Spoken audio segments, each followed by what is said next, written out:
Hello, and welcome to another book review. And this one is going to be very gentle and very encouraging because that's what this book is. So, for anybody that hasn't seen this, Crimson Craft Sexual Magic for the Solo Witch by Quin. So, this book has actually been out for a little while. 2023. How it escaped my radar, I have no idea. I'm very grateful that it actually came into my radar so that I could get hold of it. Do not be put off by the title. First of all, Crimson Craft. You could think, oh, it's going to be a novel. It's not. And the next bit, sexual magic. Yes, it is about sexual magic, but there is nothing graphic. There is nothing set in stone that you absolutely have to do. Quin is the most enchanting storyteller. For those of you that saw, I think it's my previous blog, on her new book, Storytelling in Magic. This book is written in the same way. It is a story. She's written it as a story. It is very gentle. It is tender. It is tenderly written. And as I say, there is nothing set in stone. There is so much packed into this book. It is just, I have put my little doo-doos because otherwise I will just go off piste and I want to try and stay on topic. So this book is broken into 5 parts. First part, the preface and the first chapter is called Foreplay. So you've got the preface and then you've got the foreplay. Foreplay is telling you about the book, basically. And I will just nip to that because I did mark that is my next little doo-doo. And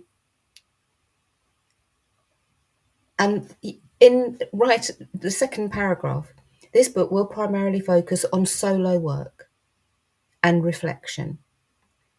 It's a guidebook. But don't do it if you're not happy.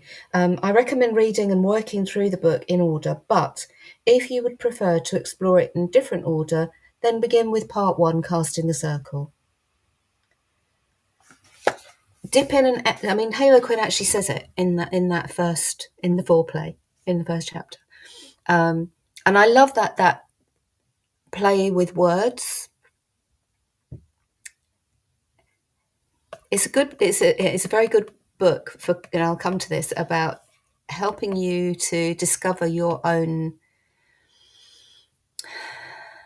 areas where you don't like to talk, or you don't feel confident, or you don't feel happy, or you feel shy about something. It's a great book for self-exploration, physical, emotional, spiritual, and mental, on all levels. As I said, there is nothing graphic in this book. I would say, for me, the most graphic part of it, if you can call it that, was when Quin actually gives you suggestions as to what you could do with bodily fluids. She doesn't tell you how to get them. She just says what you could use them for. For me, it was very similar to blood magic, so pricking your finger or using menstrual blood if you still menstruate. But this book covers all genders, because all of us produce bodily fluids. Just saying. So, yeah, that section was no more graphic than if you had read any of the books that include any form of blood magic. It's just there. And I'll go back on to where I'm meant to be. So then part 1 is about casting the circle. What is the divine erotic? Why is it there? Why has it existed throughout millennia? And then looking at it from a witch's perspective. So not just as myth and folklore, etc., and the deities involved, which there is a huge chapter on later on in the book, but actually looking at it from a witch's perspective. Part 2, which is brilliant, is called Laying the Foundations, or Laying the Foundation. And this is put in because this book isn't just for experienced practitioners. It's for any practitioner who wants to explore. As I say, it's not just physical, it's mental, emotional, physical, and spiritual exploration is what you get from this book.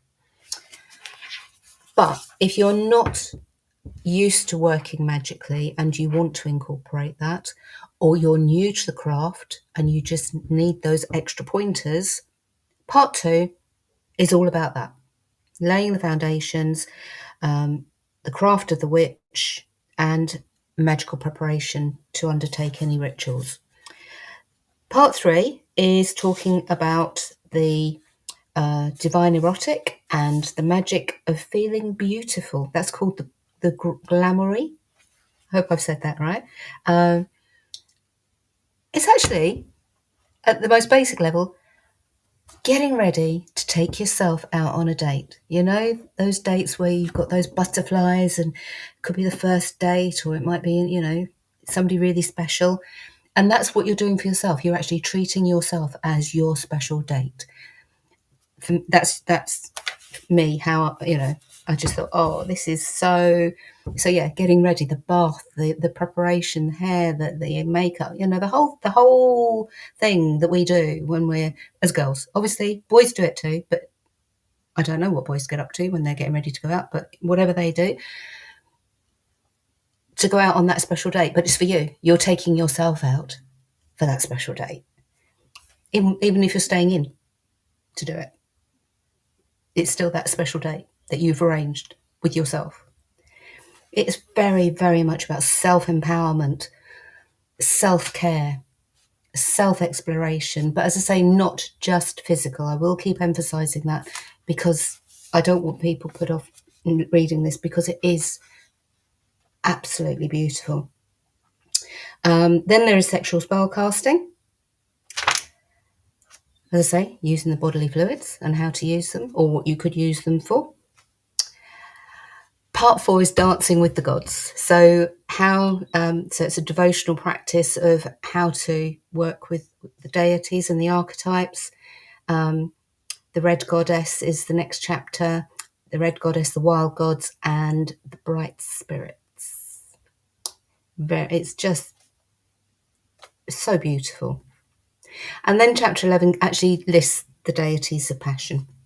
So you've actually got those, but that's like the end of that section. So before that, you've got how to work with them, why you would want to work with them, and then the list, so that you could, if you haven't already figured out who you'd like to work with, because you might get, oh, I'd like to work with so and so for this. But if you haven't, then you have actually got a list of gods and goddesses and spirits that you could work with. Part 5, underworld magic, and that's the shadow work. That's the shadow work that most of us, I think, do to a certain extent on an ad hoc basis, but can be so enlightening and so fulfilling and so releasing to actually uncover those ideas, those things that we like to shove into the back of a cupboard and shut the door and hope nobody will ever find them, but that we know they're lurking there. And, you know, like the boogeyman getting bigger and bigger and bigger in the back of the cupboard, because we're not actually facing them. We're not acknowledging them. So it's very hard to embrace all of them, but just to acknowledge that, yeah, that I have difficulty dealing with this can actually be enough. And then you can move on. You've acknowledged it. You've recognised it. You may not want to work with it at the moment, but you know it's there. You can not bury it. You can park it. You can come back to it. It's there. It's in the daylight. There is, as always, a lovely, you know me, I like to go to the back to see what references there are. And Halo Quin has provided a page and a half, which I think is pretty good going, of further reading. And she explains what each of them she feels would be useful for you to explore in more detail. The appendixes. Is there anything I've left out while I'm just looking at my little doo-doos? The glamoury. Yeah, that chapter, or that section was just, really enjoyed that. Taking myself out for a day. Yeah. And the appendices. So Appendix 1, again, good for all levels, because sometimes we do need a reminder, but especially for beginners, Appendix 1 is giving you a ritual opening and closing that you can use, or you can use to actually make your own, depending on your level of skill, obviously. And then Appendix 2 is the further reading. I think I have covered. I'm just flicking through just to make absolutely sure. What was that one? Turning pleasure into magic. Yeah. Again, nothing graphic. I can't read this. Life is magic, moving bones made of stardust. At the back, Halo Quin does say that she's where that quote comes from. But yeah, magic. Life is magic, moving bones made of stardust. Which is a beautiful, beautiful quote. Throughout each chapter, at the end of it, there is a self-love check-in. So at the end of each chapter, Halo Quin, how are you? That's how she starts. How are you? How are you feeling after this energetic and magical practice in this chapter? And then she carries on, just so that, journaling, very useful for all of us at any time. But literally at the end of each chapter, Halo Quin stops and does that self-check-in. How are you? A beautiful, tender, encouraging book. So gently written. Highly recommend this. Hold it up again so you can see it. If you get it, let me know. Obviously, put stuff in the comments. You know me, I like the comments. But yeah, let me know if you get the book, what you think of it. And I will see you next time.